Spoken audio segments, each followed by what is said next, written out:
Hello and welcome to another interview here on the Red and White podcast. Joining me today is a face that a lot of you might recognise, of course, a priest, massive Sunderland fan and Sunderland chaplain, one of the stars of the Sunderland Till I Die Netflix series. It's Father Marc Smith. How are you, Father?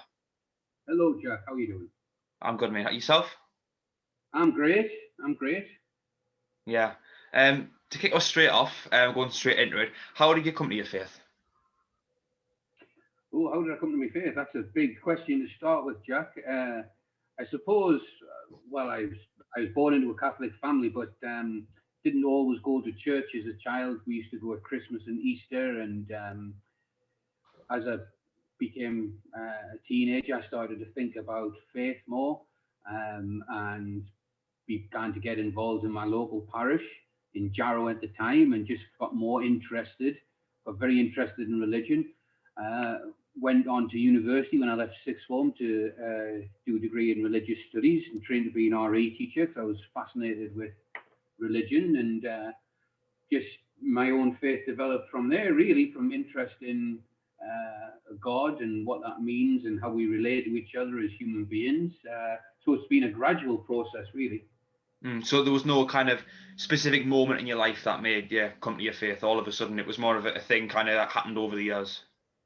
Yeah. There was no St. Paul road to Damascus, falling off a horse and being blinded by a light.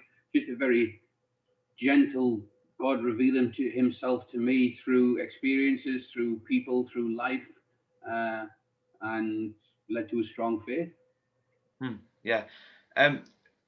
What made you decide to pursue your faith a bit more, I should say, and decide to pursue being a priest? Well, Jack, training to be a priest, it's 7 years training. Yeah. So it's a long process you go through. So I went kind of open and interested with the, kind of seeing priests, how they work and things. I could do that. And what is being a priest? It's walking with people at the most special times in their life, when they're preparing to get married, when you're half bereaved, and you're journeying with people preparing for a funeral, when they bring babies to be baptized, when you're talking to them about possibly what's going on in their home life or their careers.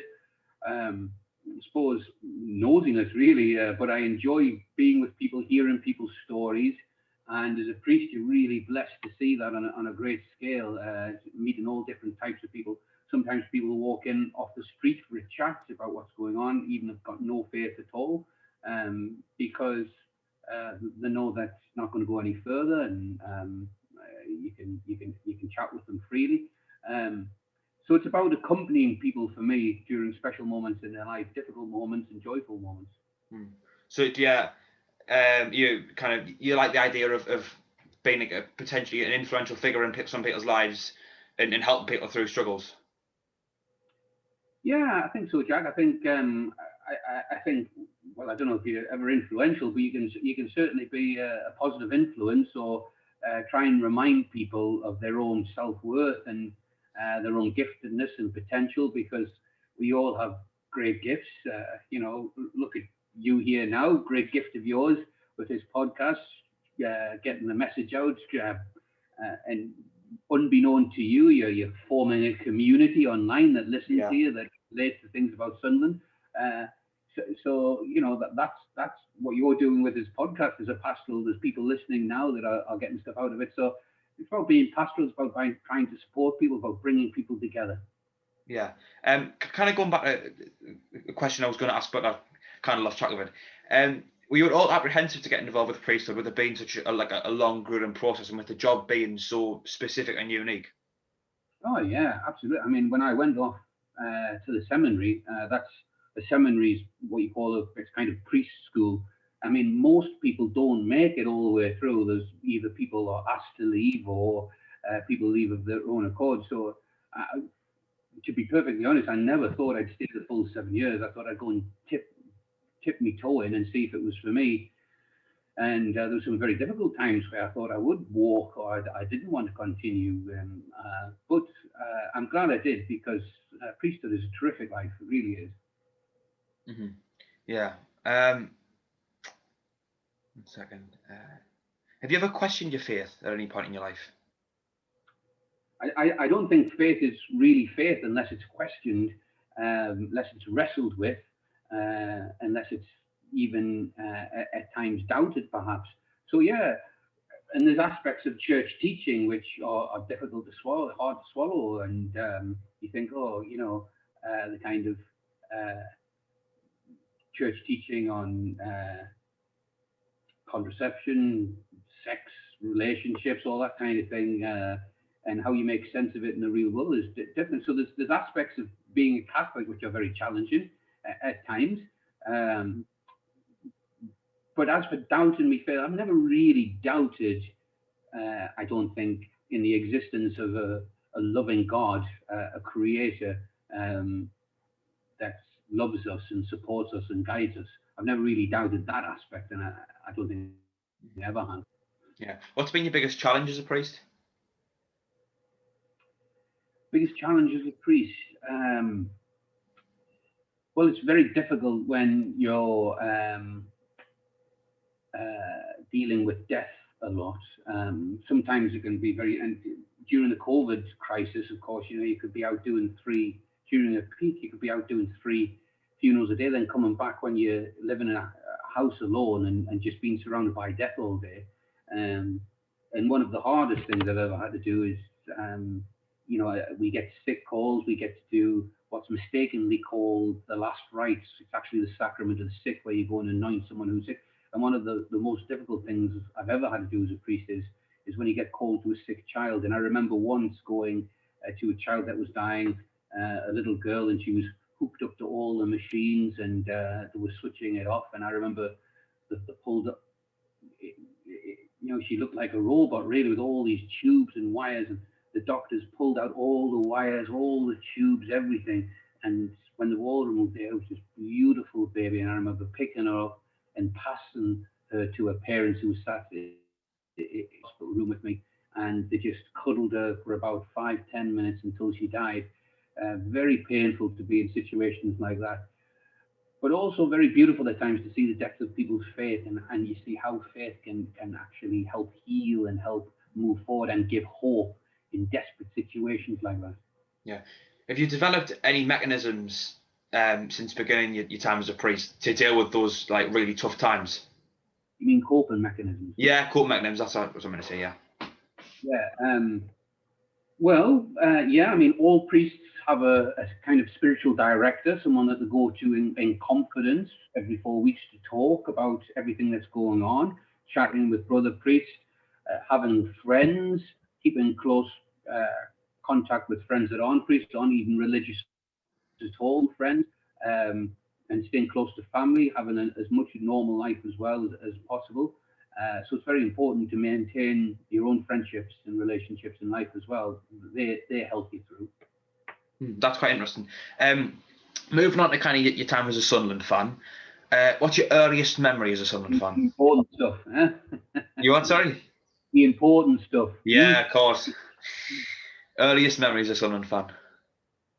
Well, my earliest memory was actually not a Sunderland game, but it was at Roker Park. I can't remember the year, but my first match was an England B squad against Czechoslovakia B squad, and it was at Roker Park. My uncle took us. It was fantastic, and I loved every minute of it. And then started getting tickets to go to the games then. So yeah, since I've been a kid, I've always followed Sunderland, and great club, great tradition, and great community spirit around the club as well. Is that what brought you in at the community spirit? I think that's what kind of most people love about the club. Yeah, I suppose that was an aspect, but I mean, as a kid, you don't really think in terms of the community spirit. As a kid, you see that you're part of something special with Sunderland. Yeah. And as you go into an adult, you realise actually that this is a historic city with a passionate football club where it means a lot to this whole community. Mm-hmm. Did you have a favourite player growing up?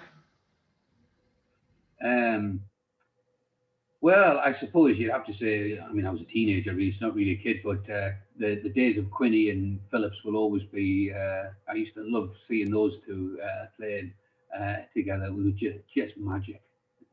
No, quite a common answer. I was half expecting that, really.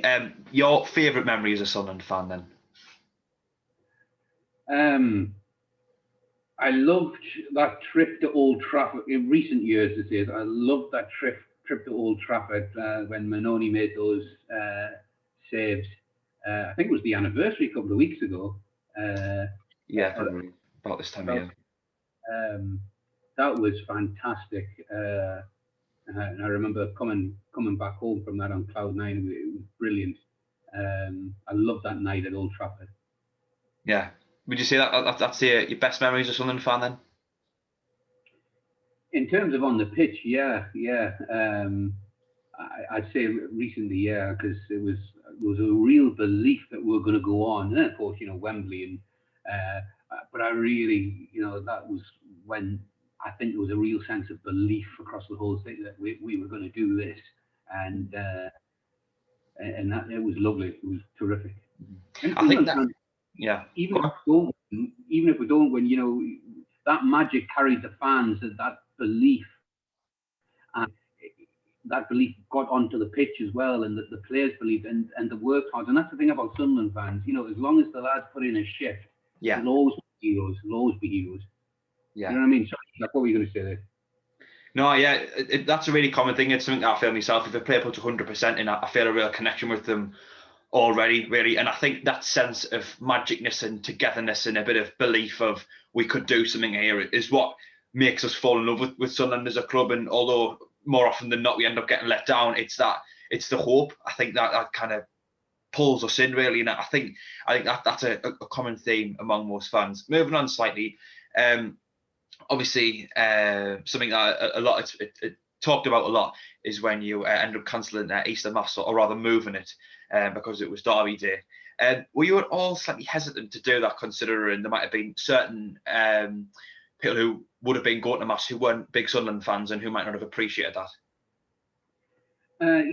Yeah, it crossed my mind, but actually, I mean, I think as a passionate fan and as the chaplain, I was going to be there anyway. I would have got supplied, but actually, at the time, I was parish priest of St Mary's, right in the city centre, and when there's masses or services on, when there's matches on, there's a hell of a racket goes on, and all kinds of fun and games happen. So probably more respectful if actually moving the game. But no, there was no negative feedback. Most people understood, and the thing about it is, Sunderland's a very Catholic area. We've got a great legacy in Sunderland. Sisters of Mercy and the Christian Brothers who founded schools at St Anthony's and St Aidan's, and done so much for the town that we've had a high percentage of Catholics, and it's a very strong masculine area, Sunderland and the surrounding areas, like here in Seaham where I am now.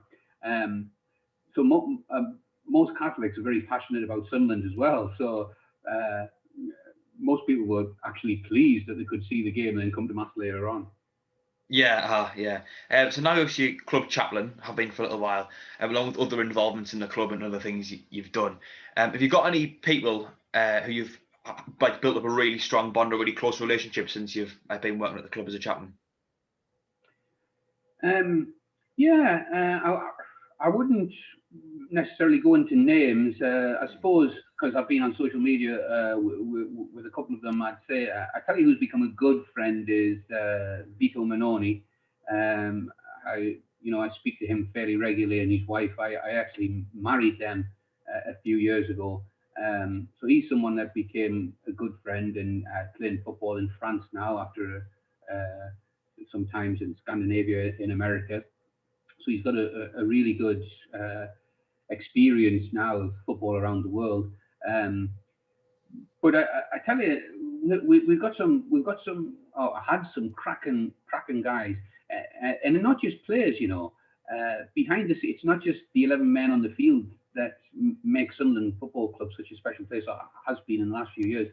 There's an army of staff in the stadium, at Black Cat House, And of course at the academy, that, by God, talk about putting a shift in. There's some great people, and I don't just mean the people involved in the coaching. I mean, I mentioned one name, Audrey, a lady who works in the players' lounge serving drinks, who's a real gem. There's people in human resources, very special people work there.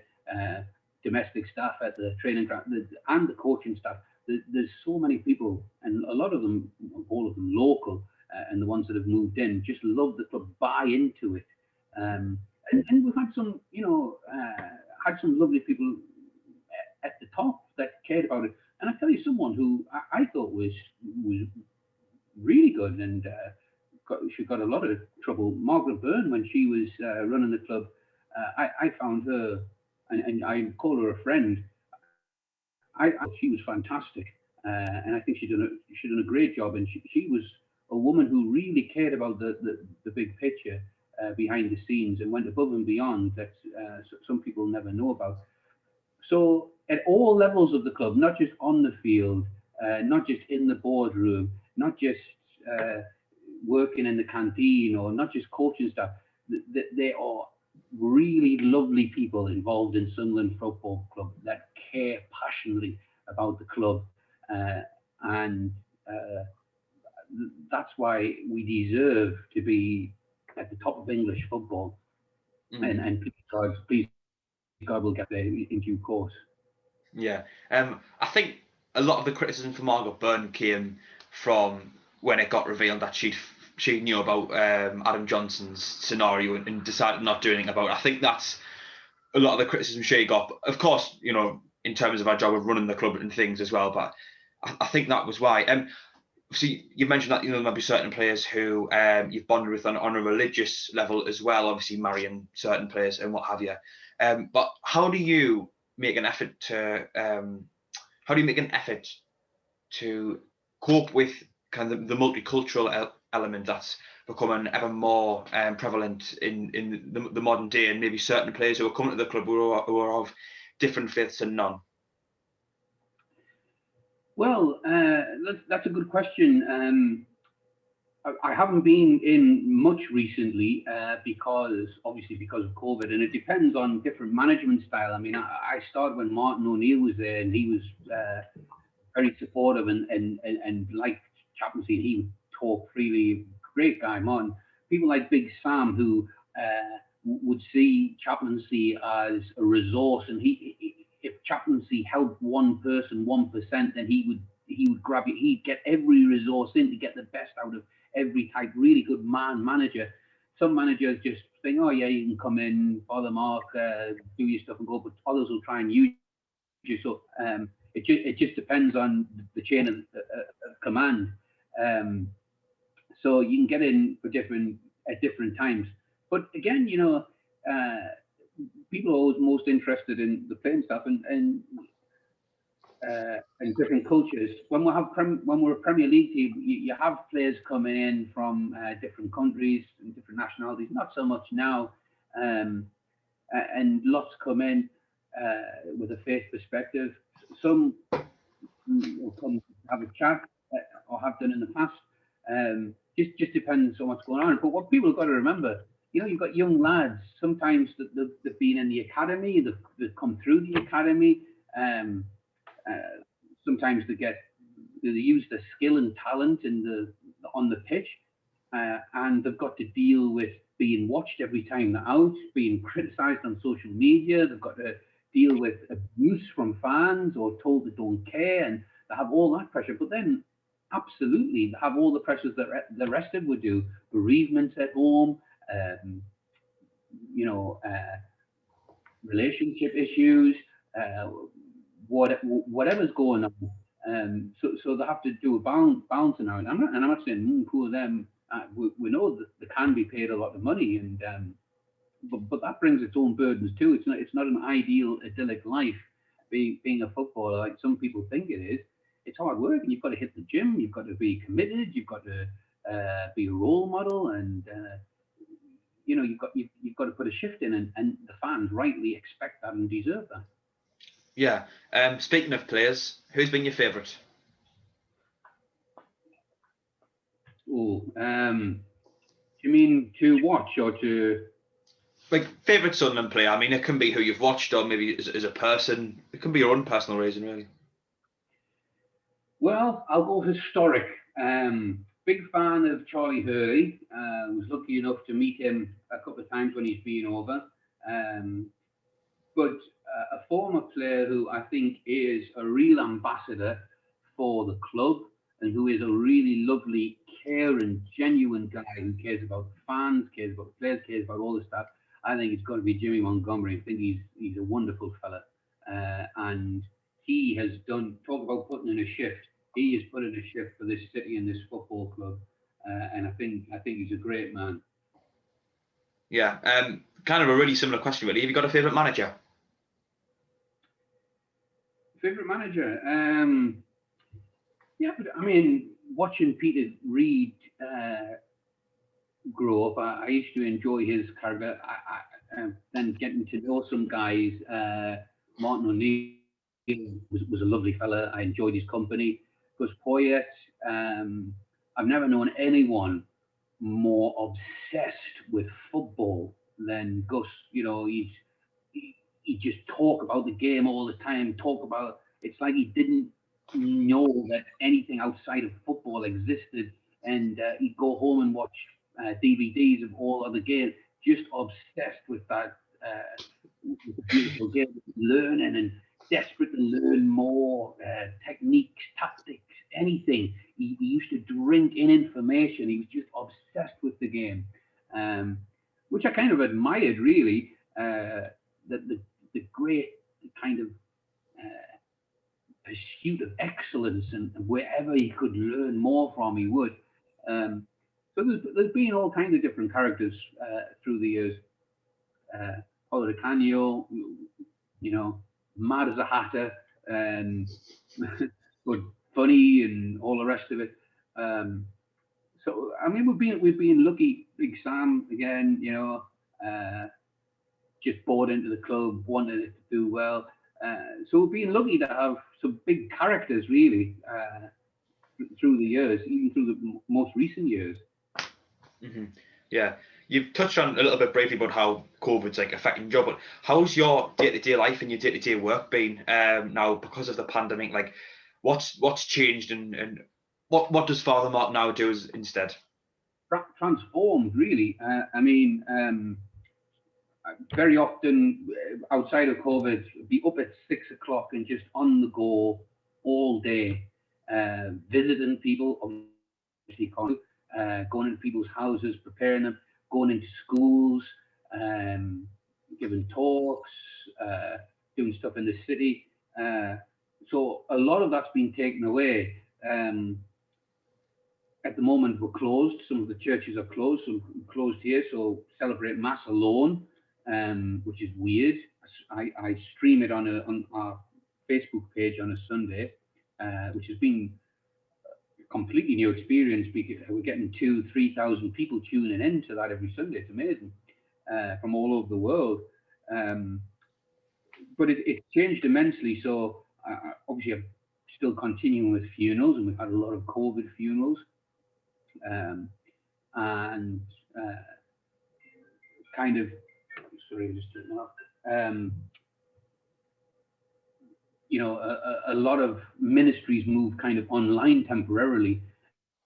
And then the other side of the coin is COVID has really exposed the gap between rich and poor, and it's really shone a light on people living in poverty. So the church has been at the forefront of trying to alleviate some of that in Sunderland, in Seaham, and in the surrounding areas here, by people's generosity, getting food to families that are most vulnerable that slip through the net, getting food to the local food banks, and trying to be a support to those that are really struggling, because there's been so much unemployment caused, you know, people not coping well with the kids at home, and the most vulnerable suffering because of the great inequalities that exist in our area. So the church is able to work on the forefront of that, and a lot of my work has changed to work and to alleviate poverty, really. so that's what I've been up to. Yeah. Have you, again, a similar question I asked you before, but have you developed any coping mechanisms because of the pandemic, things that are kind of getting you through these extra tough times, and where maybe you feel a bit more stretched and that your job's even harder? Yeah, again, just keeping in touch with people, friends, family, and you know, Zoom, Skype. Never used them really before. Yeah, same. And getting to see people. So that's like most people really, just be Michael, just making sure you pick up the phone and are able to sound off and with people that you trust and care about and talk. And there's a big campaign of mental health for men as you know, Yeah. we need to be talking about our feelings, and to be able to have mates to pick up the phone and say, I'm feeling down today, or it's, you know, it's really getting to me today, and have someone that will listen to you and be able to have a laugh with you. Very important for us as men, Jack, I think, to be able to talk. Yeah, definitely. I think today's actually It's Time to Talk Day. I put a video on the Branch Liaison Council Facebook page, and there's been loads of people on there all day, ex-players and other people getting involved, just, you know, giving a quick message saying it's time to talk. So I guess that message is just reiterated even more today. Obviously, we've talked about how you're a massive Sunderland fan, and as well, you know, being a priest, I would imagine that takes up a lot of time. But in the few hours here and there that you do get to yourself, what do you do to relax, and what do you do to enjoy yourself? Well, I don't get much free time, and I'm not able to get on holiday at the moment. But I suppose, like anybody else, Netflix box sets get you through. I've started rewatching The Sopranos and The West Wing. Um, so yeah, light entertainment, TV, films. I like to unwind too. All right, okay. Speaking of box sets and Netflix, my next topic was going to be so your appearance, well, not appearance, but kind of being the star of one of the Netflix shows. But how did Rotor 73 approach you to be on the show? Oh God, it seems like years ago now. I think we're a Premier League club. That does seem like years ago. I I was think going to say. the yeah. I think at the time I just I was around the club quite a bit, and I remember talking to some of the staff, and then they just got a phone call to say, come do some filming with you. Uh, so it was just kind of being around the place, being around the training ground at the time, I think. Did you at all make a conscious effort to portray Sunderland in a certain light, or were you just entirely yourself the entire time? Well, entirely myself. Yeah, I mean, there was nothing to hide, and I think, to be fair to the club, they didn't hide anything, and it was very well made. And I think, to be fair to the club, the made, and I'm sure that all the production staff would say this, that they were made extremely welcome, Yeah. and quickly became part of the furniture. Even from people that were perhaps hesitant, or didn't necessarily want it to be there. There were a very professional bunch of women and men that came up and seen how much the football club meant to local people, and I think they wanted to honour that and show that in a positive light. So I think it was well made, and I think they've done a good job. Yeah. How much did it affect your life in the time, and your job as well, in the time that you were on the show? Because I spoke to Andrew Thomas before, and he said that for what the output was, there was like a lot of recording and a lot of interviews, and he was getting followed around a lot. You know, was that a similar story to yourself? Well, I mean, not so much, but I've done bits and pieces with media or television before, and Yeah. you quickly realise, and you get yourself excited or worked up, and they can be with you hours and hours and just use about 10 seconds worth of stuff. So I kind of expected that. It didn't take up a great deal of time, didn't affect life as much. And when they were filming me, it was always kind of stuff on the go with religious services, or so just come along and say, start rolling, and we'll do what we normally do, and they fitted in with that kind of scenario. So no, it didn't really affect me too much. Yeah. Was there anything in particular that really made you want to get involved with it? The chance of being seen by hundreds of millions of people and then being snapped up by a modelling agency, or Have you had that offer, or? Yeah, I had to turn them down. Not really. I mean, it was something. It was a quirky, nice thing that was going on, and it was nice to be involved with. And you know, the people, as I said, that I found very professional, the people that were making it, they were a really lovely bunch of people. And it was interesting. I think most of the staff they weren't actually living in Sunderland. They had if I recall correctly, they had a house in Whitley Bay area, I think, and they just loved being in the northeast. They loved being by the sea. They loved coming into Sunderland,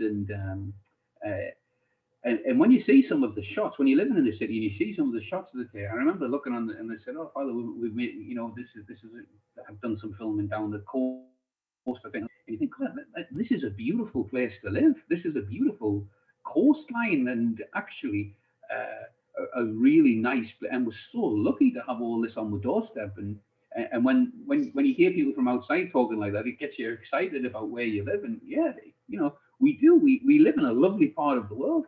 Mm-hmm. Yeah, you kind of touched on it earlier, but and obviously you've travelled all over the world, met Pope Francis, of course. Do you think that religion in Sunderland is different to everywhere else in the world? Because I think there's a feeling with that in the football, and I think a lot of people kind of view religion and football as quite similar things, really. Well, it's an unusual city, Sunderland. As I said before, I mean, from a Catholic perspective, we have a lot of Catholics, and we have a very high church attendance compared to other cities. But also outside of the Catholic faith, I mean, you've got lots of different Christian denominations and lots of other faiths that are very active, and they all get good numbers as well. We've got Sikhs and Hindus and a lot of Muslims. And a hell of a lot of Christians as well, that practice the faith, that it is part of their lives, and they're not ashamed or embarrassed of it. So there's a lot of belief in Sunderland, and that's something which is different to other cities. Our religious attendance at services across all faiths is very high compared to other places, which is interesting. Yeah, it is quite interesting. A similar kind of question, really, or at least touching on, or I guess not really at all, actually. I thought it was a link there, but maybe not. How long do you see yourself being a priest for, and what do you see yourself doing after, if there is a day when you retire? Well, you are ordained a priest forever, so you never stop being a priest. And we have a retirement age of 75, so I've got a long way to go yet. When I retire, who knows what the world will be like? Who knows what the church will be like? Who knows what Sunderland will be like? But when I retire, I would like to think I'd be able to retire to Sunderland in the Roker area and be able to go to the matches in the Premier League. I was going to say, when you were saying who knows what Sunderland like, I was going to say in the Premier League. Final question. Obviously, you're quite a well-known figure, I would say, in terms of your appearances on the Netflix thing, and you've a few involvements in the club, I've seen, like on the media side. Would you like to be remembered by anything? Would I like to be remembered? Yeah. Would you, do you have an interest in like leaving behind almost a legacy or anything? Well, I mean, that's the beauty of being a Catholic priest. I'm part of a legacy, and I'm very proud to be Catholic, very proud to be part of the church, and I'm very proud to belong to an organisation that works very often behind the scenes to help those less well off, those who are perhaps below the poverty line. So I think, if I have any kind of legacy, it's that I was a Catholic priest in Sunderland at a time when the faith was cherished and adored. Good answer. Thanks, Mark. I think we'll leave it there. Thank you very much, Jack. Thank you. Good job with this. It's a great podcast. So thanks very much. No, mate, thanks for coming on. It was a pleasure speaking to you. Cheers, Jack.